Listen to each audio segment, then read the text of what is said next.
तो दोस्तों इस वीडियो में हम रैखिक युग्म समीकरण के क्वेश्चन को हल करना सीखेंगे। किसके द्वारा दोस्तों? विलोपन विधि के द्वारा इस क्वेश्चन को हल करना सीखेंगे। तो दोस्तों मैं आपको बताना चाहूँगा, उससे पहले दोस्तों हम जानेंगे कि रैखिक समीकरण युग्म को किस तरह से किस टाइप के द्वारा हल किया जा सकता है। तो इसको दोस्तों बहुत टाइप्स के द्वारा हल किया जा सकता है।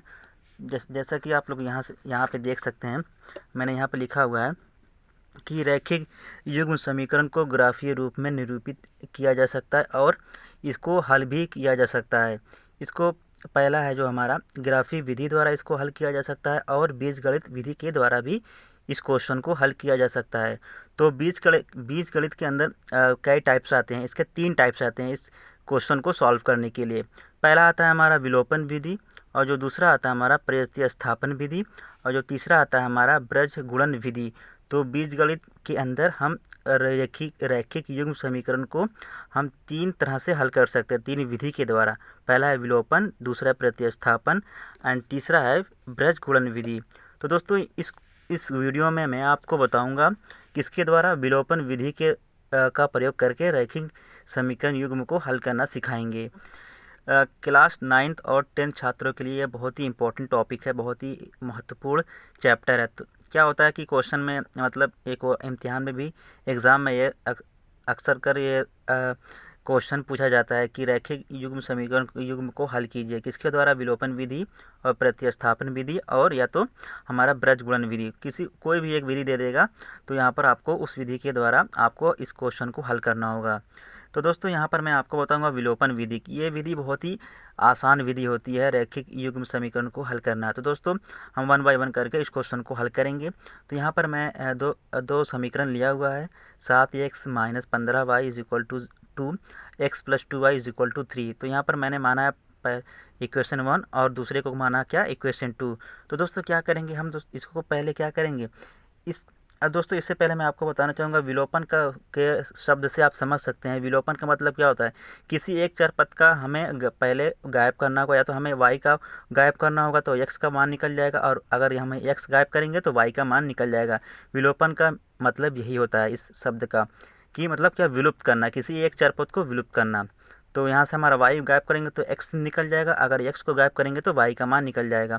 तो सबसे पहले हम यहाँ x को गायब करेंगे, ये तो यहाँ पर हमारा y का वैल्यू निकल जाएगा। तो इसके लिए पहले इस गुणांक का इसमें गुणा करेंगे, और इस गुणांक का ये मतलब 7 का इसमें गुणा करेंगे, और इस x का गुणांक 1 है तो यहाँ पर 1 का गुणा इस समीकरण 1 में करेंगे। तो यहाँ पर हम लिखेंगे, इसको सॉल्व करने का ये है स्टेप। समीकरण 1 में समीकरण 1 में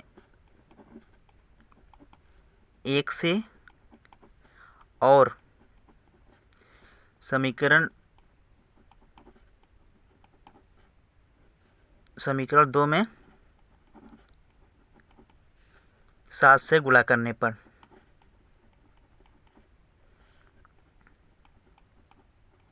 तो सब 7 का इसमें गुणा करेंगे तो कितना जाएगा? 7x प्लस है तो प्लस लगा देंगे, 7 दूना 14 तो 14y हो जाएगा। अब इसके बाद दोस्तों इस बराबर तो बराबर का चिन्ह लगा देंगे, तो 7 यहाँ 21 हो जाएगा, तो यहाँ पर 21 लिख लेंगे। अब 1 का गुणा इसमें करेंगे तो सेम आएगा, तो यहाँ पर लिखेंगे 7x 15y = क्या आ जाएगा हमारा? 2, क्योंकि 1 का गुणा सेम एज इट इज़ आएगा। अब दोस्तों इसको मान लेंगे समीकरण 3, इसको मान लेंगे समीकरण 4।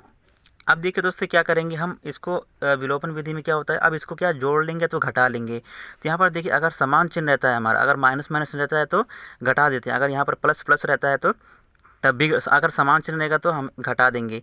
अगर हमारा अपोजिट से रहेंगे, या अगर माइनस यहाँ प्लस रहेगा, माइनस यहाँ प्लस, तो क्या करेंगे? जोड़ देंगे। तो यही इसका एक रूल है।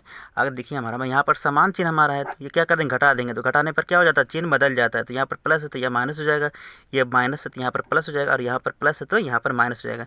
तो ये देखिए 7x क्या हो जाएगा? कट जाएगा, क्योंकि यहाँ पर दोनों जहाँ पर क्या है? प्लस है और यह माइनस है, तो यहाँ पर प्लस माइनस क्या हो जाएगा? ये 0 हो जाएगा, कट जाएगा 0। अब दोस्तों देखिए प्लस है, प्लस क्या हो जाएगा? जुड़ जाएगा।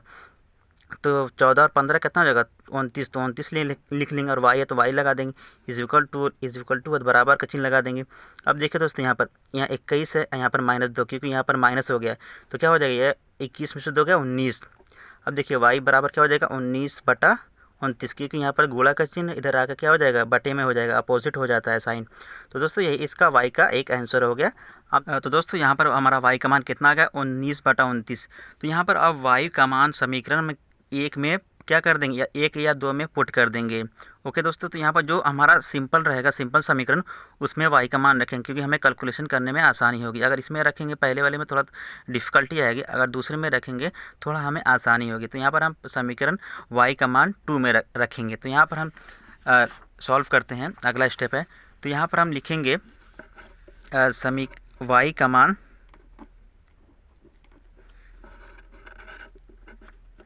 y का मान समीकरण 2 में रखने पर,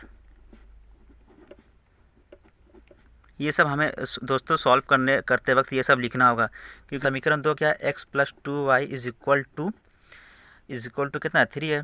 अब तो x + 2, तो y का वैल्यू कितना है, 19/29 इज इक्वल टू 3। अब देखिए दोस्तों यहाँ पर क्या करना होगा, अब ये इसका क्या, इसके बीच में गुणा का चिन्ह है, तो इसको 19 का गुणा 2 में कर देंगे, तो x + 19 दूना 38 बटा कितना है, 29 है। तो यहाँ पर 29 लिख दें इज इक्वल टू 3। अब दोस्तों देखिए यहाँ पर प्लस 38/29 है, तो इधर जाके क्या हो जाएगा, -38/29। तो x इज इक्वल टू 3 - 38/29। अब देखिए ये क्या हो गया, ये किस फॉर्म में बन गया हमारा, ये भिन्न, मतलब ये भिन्न का घटाना के रूप में ये बन गया है। तो आपको यहाँ पर ये एलसीएम लेंगे, 29 यहाँ पर एलसीएम हो जाएगा, तो अब इसका एक का इसमें भाग देंगे तो 29 बार जाएगा, 29 का गुणा 3 में करेंगे तो कितना आएगा, 87। तो यहाँ पर 87 लिख लेंगे, माइनस, तो यहाँ पर माइनस लगा देंगे। 29 का जब ये 29 में डिवाइड करेंगे तो एक भागफल है, एक का गुणा 38, तो 38 ये एक का गुणा 38 में करेंगे तो 38 आएगा। तो यहाँ पर हम 38 लिख लेंगे। अब 87 में से 38 घटा देंगे, कितना आ जाएगा हमारा 49/29। तो दोस्तों यही x की वैल्यू हो गया, 49/29। तो दोस्तों यही इसका आंसर है। तो यहाँ पर हम लिख सकते हैं, अतः हल है हमारा, x की वैल्यू कितना आया है, 49/29, और y की वैल्यू कितना आया है, 19/29। तो दोस्तों यही इसका टोटल आंसर होगा। तो दोस्तों अगर इस आंसर की जांच करना, तो x और y की वैल्यू आप समीकरण 2 में भी पुट कर सकते हैं, या किसी भी समीकरण में आप पुट करके आंसर को चेक कर सकते हैं कि हमारा आंसर राइट आया है कि नहीं। किसी भी समीकरण में आप पुट करेंगे, या तो 1 या तो 2 में, तो सेम वैल्यू, अगर हमारा दोनों पक्ष बराबर आता है तो समझ लीजिए हमारा एक सवाल सही है। तो दोस्तों आई होप आपको समझ में आ गया होगा।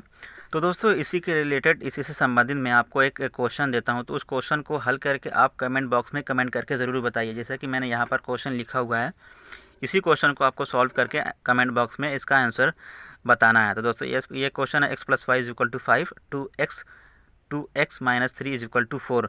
इसका आंसर आप कमेंट बॉक्स में ज़रूर बताइए। तो दोस्तों आई होप आपको ये वीडियो अच्छी लगी होगी। तो दोस्तों वीडियो को लाइक कीजिए, शेयर कीजिए, और अपने दोस्तों को भी शेयर कीजिए, ताकि ये सवाल आपको भी समझ में आए और उनको भी समझ में आए। दोस्तों तो मिलते हैं नेक्स्ट वीडियो में। Thank you.